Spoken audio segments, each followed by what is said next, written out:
So welcome to FilmWorx Fantastic episode 2, the podcast, everything about film and film production. Listen, our company, SA FilmWorx, has been around for a while.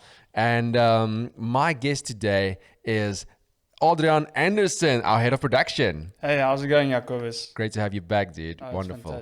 Fantastic. So during our time with SA FilmWorx, we have some awesome stories that we would love to share with you because it's not always easy being a filmmaker. Sometimes we do crazy stuff just to get that shot. Now, I remember when I started this business, it was so hard just to lock the first deal. Mm-hmm. It was jumping from another company that if someone else always sorted all that out, but now you kind of have to figure out, okay, how do you make a living now? How do you make an invoice? How do you make an invoice is the first thing, right? It's like Excel spreadsheet, oh my word. And I remember my wife and I just had one car and she had to work. So she took the car and I had this meeting with a university. Now, there's this amazing competition between the universities called that, where they serenade and have this competition between the men's race and the ladies' race, almost like pitch perfect. And so this competition is being held and they need to record this competition as well as sell the DVDs afterwards to the various races. Look, DVDs. So DVDs, dude. We're talking DVD time now. Yeah.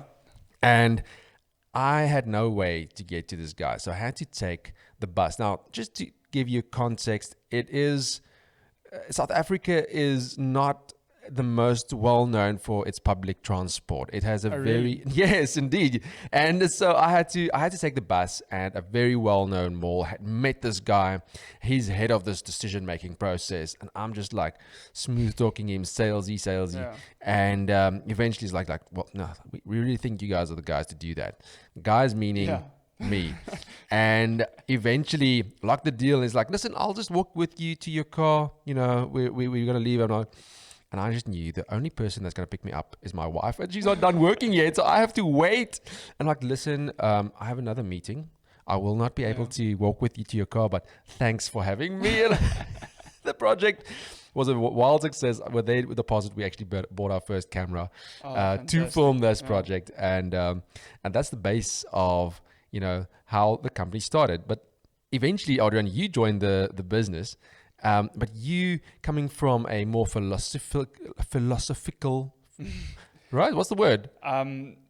Philosophical. There we go. Yeah. Background. I mean, we saw that you had an eye for telling stories and creating, and eventually, that we had so many projects going that you had to shoot solo.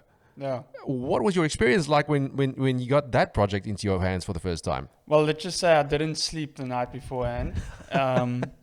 It was quite scary. The shoot location was a casino as well.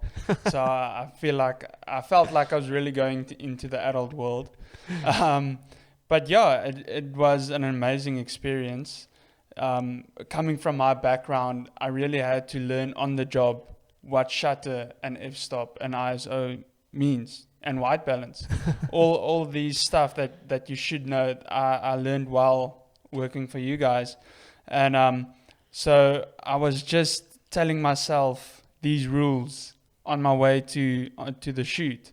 And very interesting shoot. Actually a dairy championship. So I was in a massive hall with 900 cheeses. Very, very cheesy day and very interesting. And I always had a pet peeve starting here. I didn't want to mic up people. I don't want to be in their physical space. It just felt weird to me touching them. But now I'm here alone. I need to do those interviews. And I need to mic people up. Yes. I need to tell them, listen, I'm going to drop this wire down the back of your shirt. Is it fine if I touch you? Right. And I overcame that hurdle. Interviews went fine. Also had to learn audio is quite important. Right. The previous videos I shot just to get experience, there was no audio involved, and actually having to focus that, listen, the shot can be perfect, but if this audio is not there, then The story is in the water, right? Yeah, it's gonna be useless. But overall, such a great day. The competition went well. I even had some cheese. Nice. So no, but definitely an eye opener for me, and definitely took a few years off my life with the amount of stress that I experienced beforehand. What I love about that competition, though, is we recently actually did this year again after all these years, Yeah, right? yeah. And part of this dairy competition championships is ice cream, and we tasted buffalo ice cream, Oh wow. which is pretty bizarre, but I mean that's just part of the adventure of being a filmmaker. You Yeah. have to try everything, right? No, of course. So yeah, I definitely experienced a lot of stress. It felt like years were going off my life. It actually felt dangerous if I did not get the shot. I thought I'm going to be homeless in 2 weeks if I don't get the shot. But being a filmmaker, we often are in some dangerous positions. Right. Have you experienced any of that, Jacobus? Oh my word, when you say danger, this literally the first story that comes to mind is a story about a helicopter. And so I worked for a company, and they wanted us to film a university. And this university was based in Bloemfontein, but they booked our tickets because it was affordable to Johannesburg. And then we had to drive to Bloemfontein, be on time for this Wow.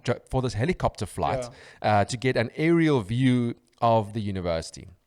And so we were driving like mad, dude. But I was just, and the car that we had was also quite a powerful car. So it was a really nice drive.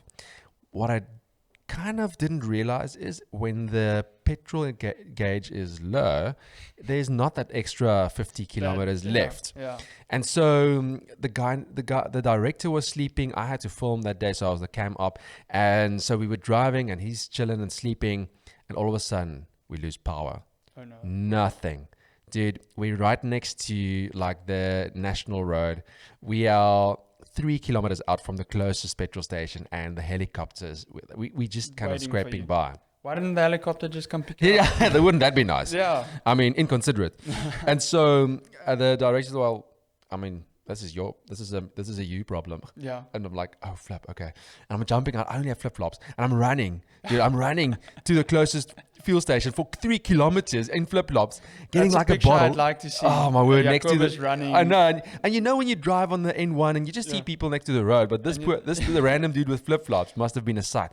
And I run, and luckily there's a fuel station. I grab some petrol. They give me like a milk bottle that I can put some fuel in. And I'm running back, and luckily there's a farmer that picks me up on the back of his bakkie, and I'm riding on the back of his bakkie, putting some fuel from the milk carton into the car. We just get to the helicopter. The helicopter starts going up. I'm like, okay, so how's this going to work? Because this is in a time where drones wasn't even a word yet, dude. Nah, I'm the cam op. So they latch me up onto one single strap, and I have to stand outside of the helicopter with both of my legs strapped to this helicopter, and I have to like film. Now, I mean, luckily I'm young, so I don't have any shakes, but this helicopter is shaking, dude. So I have to counter its shakes as well. Needless to say, this footage wasn't exactly what you get now with a drone. Wasn't but there were moments that they could use. I would say I'd rather fly a drone now than I'd climb in a helicopter and try and handheld a camera. But oh my word, dude, it was so almost death defying. Just trying to get that helicopter handheld shot. Yeah.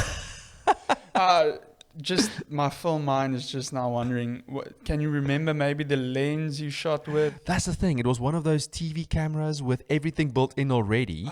You can just zoom in and out, and it was all tapes as well. So it's not like you can have all this technology of trying to stabilize it in post. Everything isn't even HD yet. It's like maybe 480p. And so you have a tape that you need to digitize afterwards, and that's what it's in 4:3 as well.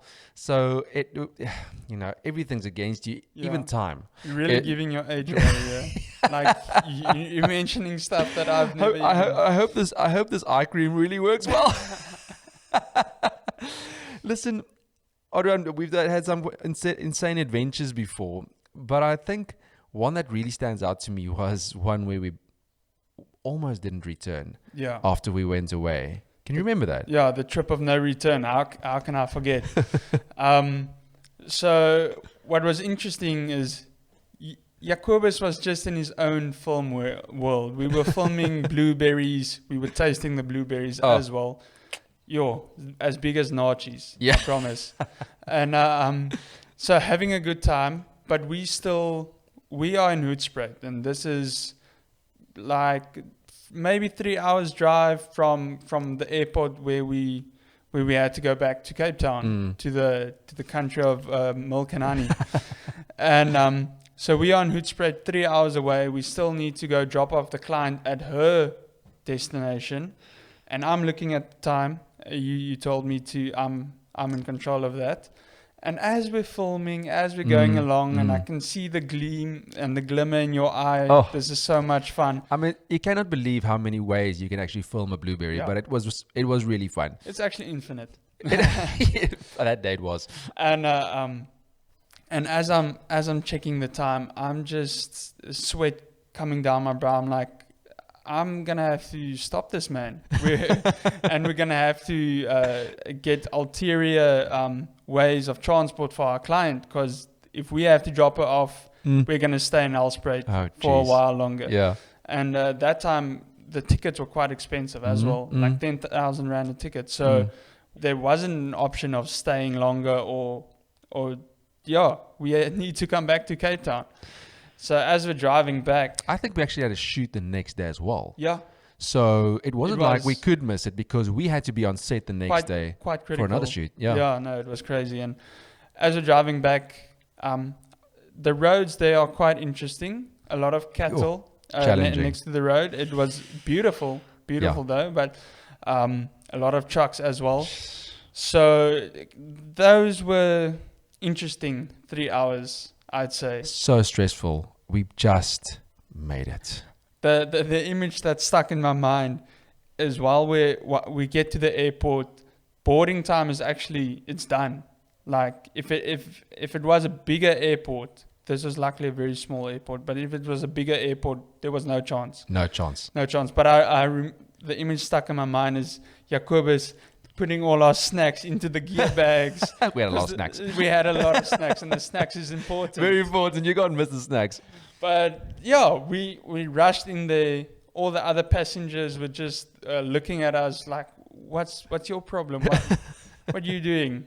Do you have any snacks? I remember we were just barely overweight. I think the snacks were, and the guy's just like, and he's looking at the time, and he's looking at us, and he's like, don't do it next time. Yeah, I'll allow it. I'm like, oh, okay. And we just ran in. And I mean, the thing about that specific airport is there's like springbok and other bucks that you kind of pass. Not actual bucks, but like a buck that's running around at the airport as well. So you have to pass that before you actually head to the airport. But I think there's so many adventures lying ahead, and so many that we'd love to share more with you guys. And but thanks so much for the journey so far, and we'll share in a future episode some more of the adventures and really take you with us on those adventures. We actually this year we scheduled to go to Rwanda, Nigeria, as well as Ghana. So there's some more wonderful adventures lying ahead, and we'll see you on the next one. Thanks, Adrian. Thanks, Jacobus.